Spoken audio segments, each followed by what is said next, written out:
গরুর গোশত খাওয়া হিন্দুদের জন্য বৈধ, হালাল। আমি চ্যালেঞ্জ দিয়া গেলাম, একটা ধর্মগ্রন্থ কোরআনে হাকিম,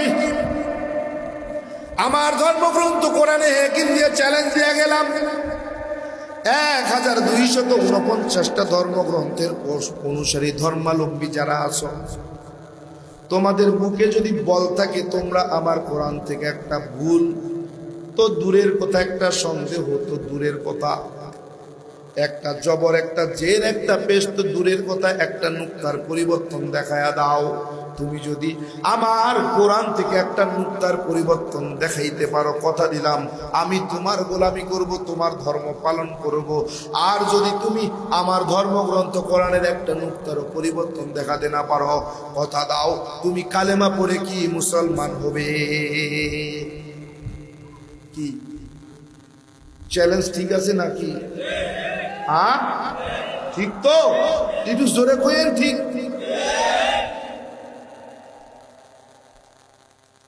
এজন্যই তো এ পর্যন্ত আমি গুনাহগারের হাত দিয়া 220 জন কালেমা পড়ছি। এই চলতি মাসেও প্রথম শুক্রবারে পরিবারের 5 জন একসঙ্গে কালেমা পড়ে মুসলমান। এই চলতি মাসেও এমনি এমনি হইছে, না জানি না বুঝা, যাচাই বাছাই কইরা ফেরা হাজিরিন, এমনি এমনি মুসলমান হই নাই। ঠাকুরগাঁয়ের প্রসিদ্ধ ব্রাহ্মণ পরিবারে জন্ম আমার, যেই বাড়ি তাকে ঠাকুর বাড়ি বললেই সবাই চেনে। 12 মাসে 13 পূজা, 33 কোটি দেব দেবী, তুলসীর গাছের তলায় 64 কোটি ভগবান।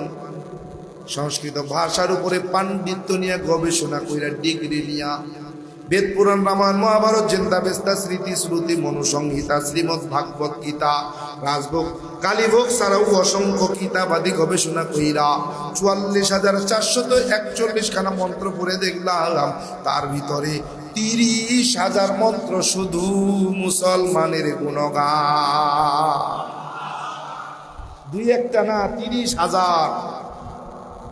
এই 30,000 মন্ত্র কোরআনে হাকিমের 30 পারা, 114টি সূরা, 6,666 মতান্তরে 6,236 আয়াতের সঙ্গে হুবহু মিল পাওয়া যায়। কোরআনে হাকিমের প্রত্যেকটি আয়াতে কারিমার সাথে কয়েক শত মন্ত্র পাঠ করে শোনানো যায়। এমনি এমনি মুসলমান হই নাই, যাই না বুঝতে যাচাই বাছাই কইরে তারপরে কিন্তু মুসলমান। ভাবছেন গরুর গোশত খাওয়ার আশায় বোধহয় মুসলমান, না রে মুসলমান না। এখন গরুর গোশত খাওয়ার জন্য আর মুসলমান হওয়ার প্রয়োজন হয় না। অনেক দাদা কাকা জেঠারা গোপনে গোপনে গরুর গোশত খায়। যদি কোন প্রমাণ চলেন আমার লগে দেখায় দিন। অ্যাবেল অ্যাবেল হিন্দুরা খায়। কেন খায় জানেন? কলকি পুরাণে আছে, কলকি পুরাণে গরুর গোশত খাওয়া হিন্দুদের জন্য বৈধ, হালাল।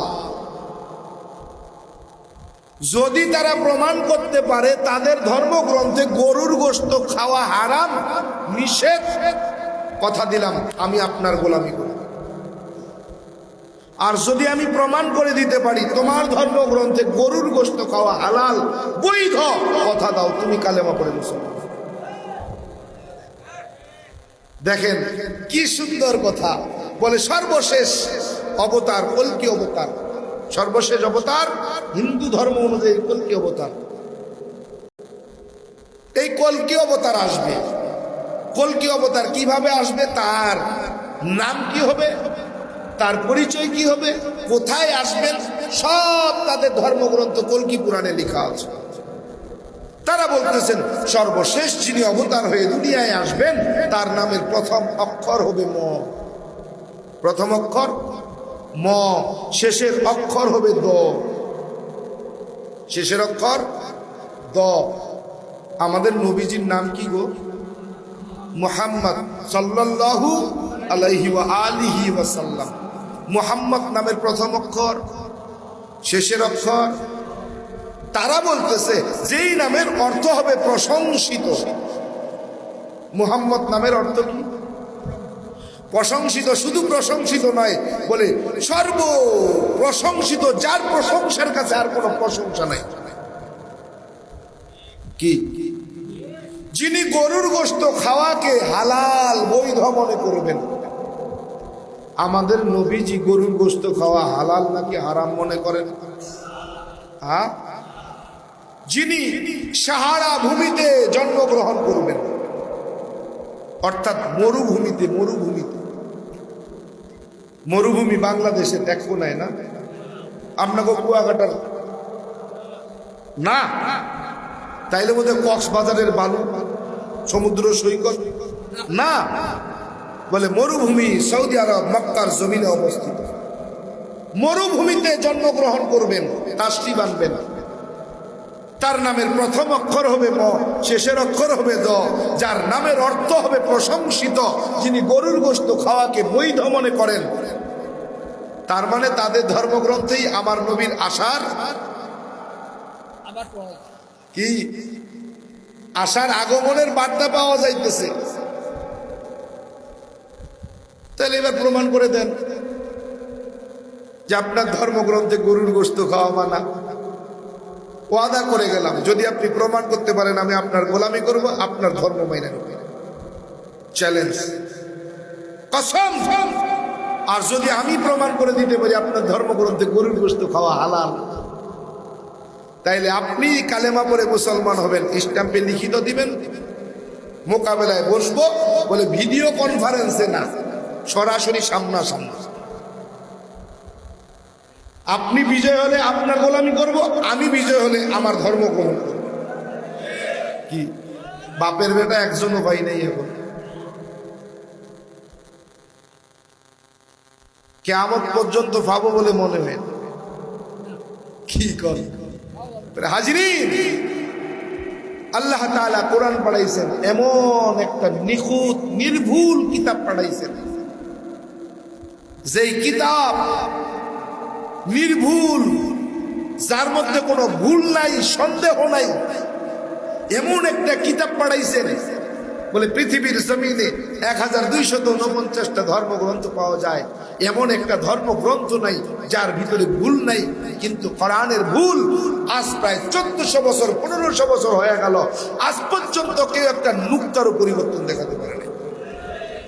বরং বাংলাদেশের বেদ, ইন্ডিয়ার বেদ আর আমেরিকার বেদ এক জায়গায় করলে কোনোটার সঙ্গে কোনোটার মিল নাই।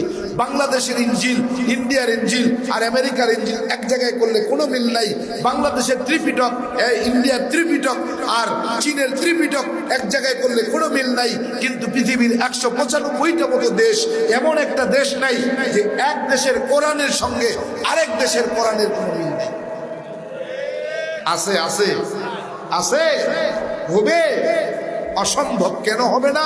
বলে আল্লাহ নিজেই জিম্মাদারিত্ব নিয়েছেন। সুবহানাল্লাহ কইবেন না? হাজিরিন, দলে দলে কোরআনের ভুল বের করার চেষ্টা কম বেঈমানরা করে নাই। কোরআনের ভুল তো বের করতে পারেই নাই, বরং নিজেদের ভুল ধরে নিজেরা কালেমা করে মুসলমান হয়েছে। এমন অগণিত অসংখ্য পৃথিবীর জমিনে ইতিহাস আছে, নজির আছে, এর মধ্যে কোনো সন্দেহ নেই। Doctor Maurice Bukhari, Neil Armstrong, Erin Olden, Michael Collins, doctor Shivshankar Swarup সহ অসংখ্য অগণিত পণ্ডিতরা কোরআনের ভুল বের করার চেষ্টা করেছে। পারছে? কিয়ামত পর্যন্ত পারবে? অসম্ভব। ছোট্ট একটা উদাহরণ দেই। ডক্টর শিবশঙ্কর স্বরূপ ভারতের জমিনের লন্ডনের অক্সফোর্ড বিশ্ববিদ্যালয় থেকে 10টা ভাষার উপরে PhD করেছেন। ভারতের জমিনের গয়া, কাশী, বৃন্দাবন সহ 7টা তীর্থস্থানের পণ্ডিত পুরোহিত ছিলেন। ভারতের হিন্দুরা যাকে ভগবান বলে ডাকত, এ ডক্টর শিবশঙ্কর স্বরূপ পরবর্তীতে ইসলামুল হক নাম নিলেন। কেন মুসলমান হলেন? তিনি তার জীবনীতে লিখেছেন। বাংলাদেশে অনেকবার এসেছেন, তার জীবনী বর্ণনা করে গেছেন। সর্বশেষ মালয়েশিয়া পর্যন্ত তার খোঁজ পাওয়া যায়। মালয়েশিয়ার পরে তিনি বেঁচে ছিলেন কি মারা গেছেন, কোথায় মারা গেছেন তার হদিস পাওয়া যায় নাই। কারণ তারপরে তার আর খোঁজ পাওয়া যায় নাই। হাজিরিন, ডক্টর শিবশঙ্কর স্বরূপ বলেন, আমি ভারতের